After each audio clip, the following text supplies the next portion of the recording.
perihal dampak dari, katakanlah, oh ternyata nih ciri-ciri yang antum sebutkan tadi itu ada di semua di pekerjaan kita. Yang haram-haram. Yang haram-haram. Astagfirullah. Bukan di Anda, Ustaz. Oh, di kita. Okay. Ada di kita. Itu sebenarnya ada dampaknya nggak sih buat kita sendiri? Tentu berdampak banget. Harta haram itu dampaknya ada, pasti ada.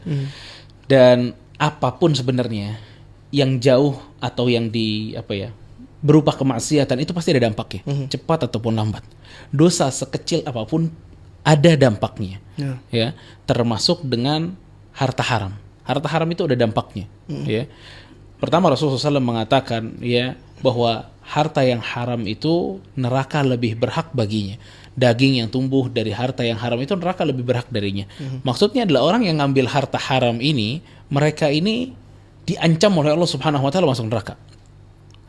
Terus juga dalam ayat anak-anak yatim itu, ya, walladzina yakuluna amwalal yatama zulman innama yakuluna fi butunihim nara. Sesungguhnya orang-orang yang memakan harta anak yatim, kata Allah.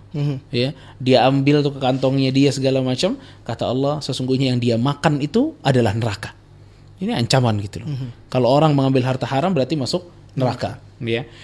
Nah, ada ancaman juga dari Allah Subhanahu wa taala bahwa orang yang hartanya haram itu tidak diterima doanya. Ya, jadi ini sebenarnya ancaman yang cukup menyakitkan ya. Antum bayangin. Harta haram itu atau bisnis haram itu bukan berarti dia nggak pernah menemukan mentok, pasti mentok. Walaupun harta haram, bisnisnya haram, pasti ada waktu dia mentok. Oke. Pada saat dia mentok, biasanya kalau orang muslim mentok, itu mau nggak mau balik ke siapa? Allah kan. Antum bayangin, parahnya dia udah mentok, terlilit hutang berbagai macam, hartanya haram, pekerjaannya haram, lalu dia angkat tangan sama Allah. Ya Allah, tolong nih pekerjaan saya mentok. Allah udah bilang, Anda ini makan harta haram, Anda nggak bakal diijabah doanya sama Allah. Nah itu dampak orang yang pekerjaannya haram. Karena pada saat ada seseorang, kata Rasulullah SAW, yang orang ini sedang bersafar, terus dekil gara-gara safar, dan ini safarnya bukan safar maksiat ya, bukan safar mau kemana-mana gitu, safar baik dia. Lalu begitu dia keadaannya dekil, capek safar, kemudian dia angkat tangan kepada Allah, lalu mengatakan, Ya Rabbi, Ya Rabbi, Ya Allah, Ya Allah, dia minta doa sama Allah. Ya. Tapi kata Rasulullah SAW, doanya gak dijabah sama Allah. Kenapa? Padahal kalau kita lihat nih, kasus orang ini, dia safar. Safar kan kita tahu. Itu salah satu waktu di mana kita diijabah doa.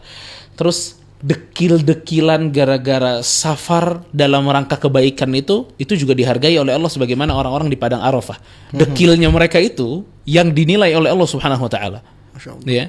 Terus yang ketiga, angkat tangan. Angkat tangan ini tidak ditolak doanya dalam hadis, ya. Dan dia menyebutkan ya Rabbi, ya Rabbi. Berkata atau berdoa kepada Allah dengan Asmaul Husna. Ini 4 sebab doa kita harusnya diterima. Tapi masalahnya kasus orang ini, kata Rasulullah SAW, tidak diterima doanya. Kenapa? Kata Rasulullah SAW, wa malbasuhu haram. Baju yang dia pakai haram. Ima dia pakai baju dengan bahan yang haram, atau pendapatan dia untuk beli baju itu dari harta yang haram. Wa mat'amuhu haram. Makanan yang dia makan haram, itu juga 2, jenis makanannya atau cara mendapatkan uangnya haram. Wa mashrabuhu haram. Begitu juga minumannya. Wa ghudhiya bil haram. Dan dia itu tumbuh dengan harta-harta yang haram. Fa anna yustajabu lidzalik. Lalu bagaimana Allah akan mengabulkan doa orang seperti ini? Maka ini ancaman yang cukup besar dari hadis Nabi SAW bahwa orang yang suka makan harta haram, terus pekerjaan haram, doanya nggak diijabah oleh Allah. Padahal kebutuhan kita dengan doa ini besar banget. Nah, Ustaz, itu kan kalau buat diri sendiri, Ustaz, mungkin dan dampak buat diri sendiri. Apakah dampak